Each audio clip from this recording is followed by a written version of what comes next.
Welcome to DoMagetti.IELTS.com IELTS Speaking Part 1 video lesson. Today's topic is sleep. Natutulog, as they say in Tagalog. So, as you can see, natutulog sila, natutulog siya. So, the 6 questions that we're going to look at are: how long do you sleep at night? Specific question about you. How many hours do you think people usually sleep? General question about people. Do you think the number of hours you sleep is healthy? Specific about you. Do you think children or adults need more hours of sleep? General question about people. Do you take a nap in the afternoon? How does that affect you? Specific question about you. And the final one is, what do you do when you have difficulty sleeping? Again, specific question about you. So make sure you know the difference between those two types of questions. If it's about you, talk about yourself. If it's about people, talk about people. Okay, first question.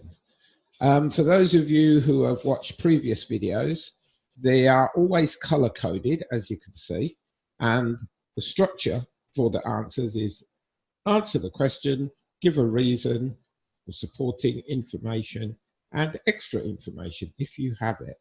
This makes your answers a bit longer. So, for my answers, I've put a few hours, at least, and then a number goes in there, at least 5 hours, at least 6 hours. For more than 6 hours, 7 hours, 8 hours, whatever, and it depends. So, I do one answer, or I usually read one answer, or if there's another answer, maybe 2 answers to one question, which I think more than one choice is good, I will read 1 or 2, but usually I just choose one and read it. You can stop the video at any time and look at the answers, see which ones are more appropriate for you, and then practice answering those questions. Okay, so I'm going to choose the final one. It depends.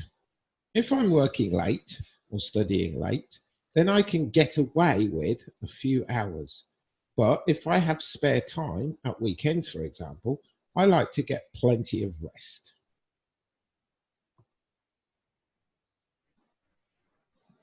Okay, so, oops. Let's push this up.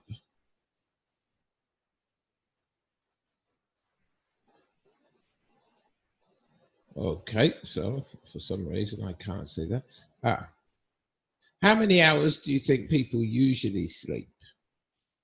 Between, and then here we'll have some numbers. It can vary, means various times.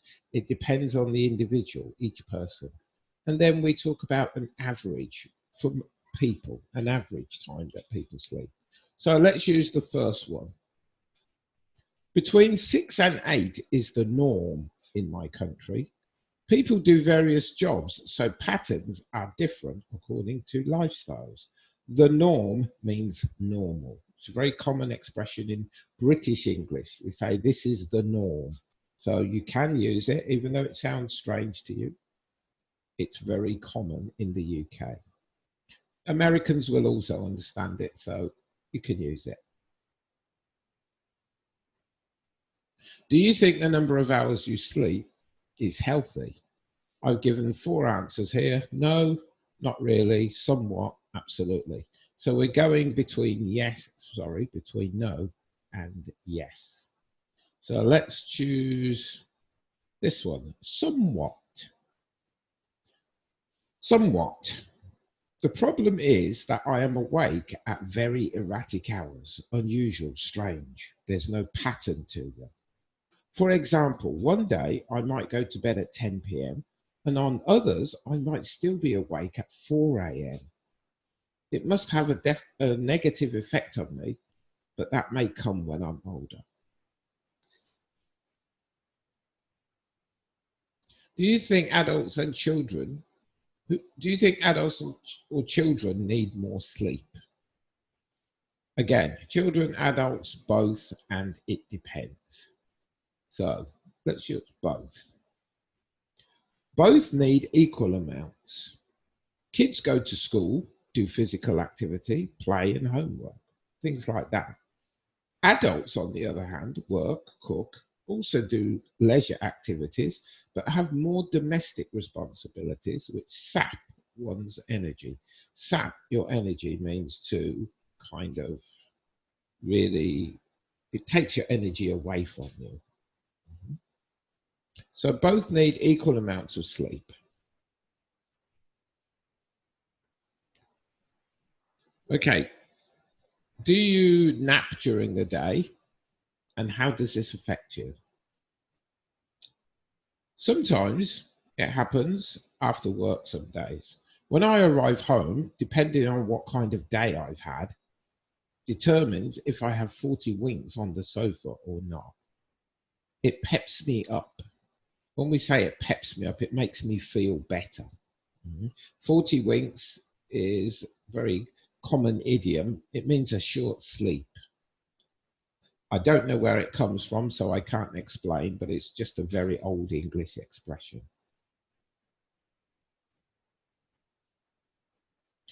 What do you do when you have trouble sleeping? We have 4. Read, get up and do something, stay in bed, or watch TV. Get up and do something. We'll use that one. So, what do you do when you have difficulty sleeping? Get up and do something. You can say, I get up and do something, but you don't have to, because we're answering the question. Maybe something I've forgotten to do, or some cleaning, cook something to eat, or other things. I cannot lie in bed feeling restless. What we say restless means you're lying in bed, but you're awake and you just can't sleep. That's what we mean by restless. And it also means that you want to do something, you need to do something. Okay, so that's the end of the lesson. So again, as I said before, stop the video, look at all the questions, choose ones that are suitable for you, practice changing them if you want to suit your own style, practice new vocabulary. If you're not confident enough to do that, use the answers there. Look at the underlined expressions because they have common idioms, phrasal verbs, collocations.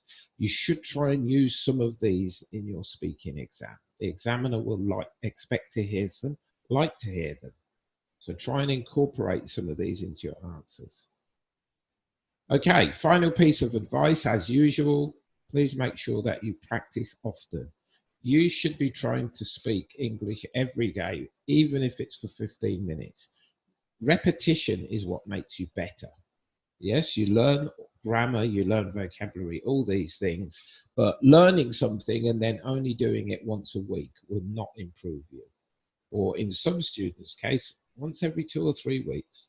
Don't think that you've learned it and that's it. You've got to practice it. You've got to. And you've got to practice it regularly for it to stay in your brain and for you to be able to recall it and use it instantly. That's what conversation is about. Okay, so thank you. See you in the next video and please subscribe if you haven't done so. Thank you.